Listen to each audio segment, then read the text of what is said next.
गणेशाय नमः। प्यारे भक्तगणों, आज आप सभी श्रवण करेंगे श्री दशा माता जी की 5वीं कथा। एक राजा की 2 रानियां थी।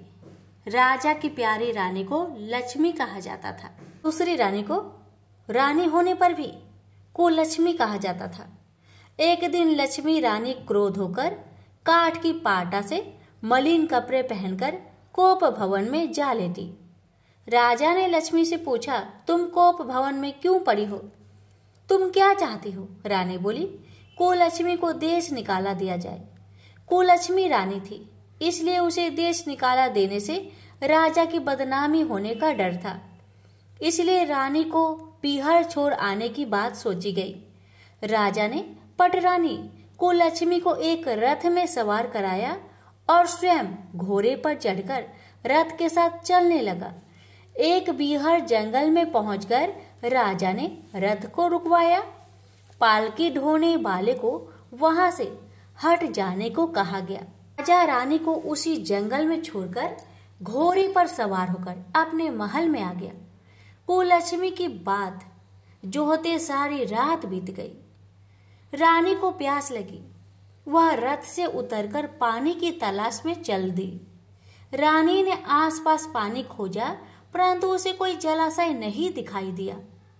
रानी ने एक सारस की जोड़ी को एक तरफ जाते देखा। रानी कुलक्ष्मी सारस की जोड़ी के पीछे चल दी। चलते चलते वह एक नदी किनारे पहुंच गई। रानी ने शौच आदि से निवृत्त होकर उस नदी में स्नान किया और जल पीकर अपनी प्यास बुझाई। उस समय कुछ अन्य स्त्रियां भी स्नान कर रही थी।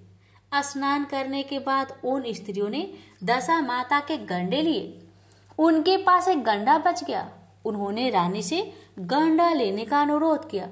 रानी गंडा लेकर अपने रथ में आकर बैठ गई। दशा माता ने रानी की परीक्षा लेने के लिए एक बुढ़िया का भेष धारण कर उसके रथ के पास आ गई। वह रानी से बोली, बेटी, यहाँ क्यों बैठी हो और क्या कर रही हो? रानी ने बुढ़िया से कहा, पहले तुम बताओ कि तुम कौन हो? बुढ़िया ने उत्तर दिया, मैं तो तुम्हारी मौसी हूँ। रानी उसको गले लगाकर रोने लगी। उसने अपनी विपदा भरी सब कहानी बुढ़िया माई को बता दी। अंत में रानी ने बुढ़िया से कहा, अब मुझे केवल तुम्हारा ही सहारा है, मेरा रक्षा करो। दशा माता की कृपा से उसी जगह माया का शहर बस गया। रानी के भाई भौज आदि सारा मायका आप ही वहां प्रकट हो गया। रानी ने अपने पीहर के साथ मिलकर 9 दिन तक दशा माता की कथा कहानियां सुनाई। 10वें दिन गंडे की पूजा होनी थी। उस दिन सवेरे उठकर दशा माता ने रानी से नदी में स्नान करने के लिए कहा कि वहां तुमको स्वर्ण कलश मिलेगा, तुम उसे ले लेना और जो डोली तुमको लेने आए उसमें बैठ जाना। किसी से मत पूछना कि यह डोली किसकी है। रानी नदी में स्नान करने गई। वह स्नान करके बाहर निकल आई तो उसे 2 स्वर्ण कलश नदी के किनारे रखे मिले। उन्हीं के पास रेशमी वस्त्र रखे थे। उन वस्त्रों को रानी ने पहन लिया। वह चलने को तैयार हुई तो उसे डोली आती दिखाई दी। वह डोली में बैठ गई और अपने घर पहुंच गई।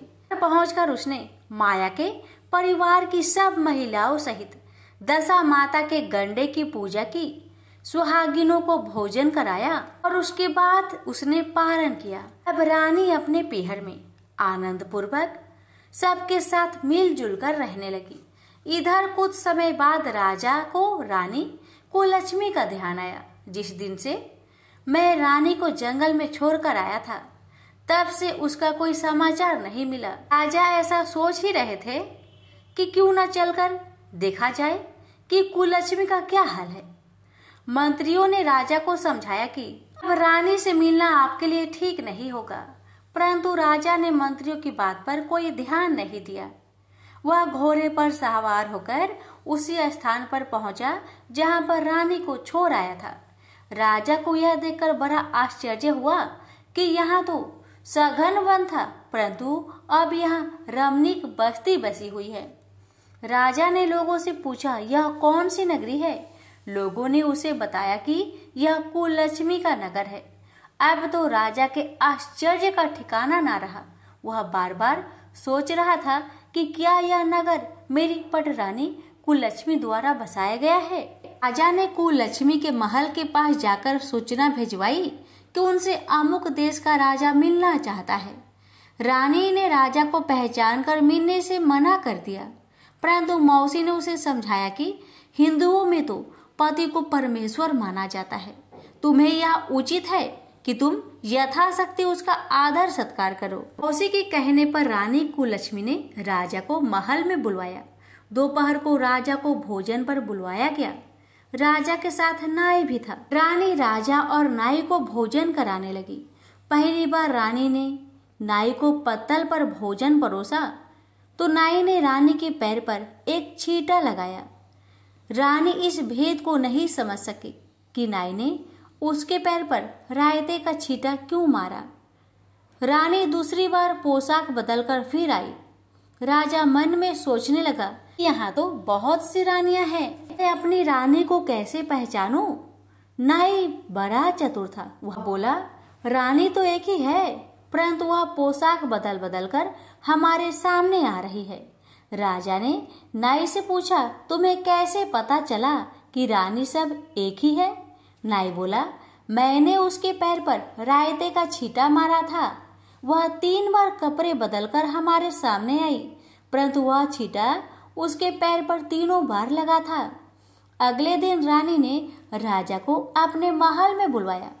राजा को अपनी मेज पर बैठाकर खाने के लिए पान का पीरा दिया। पान खाकर राजा पलंग पर लेट गया और रानी उनके पैर दबाने लगी।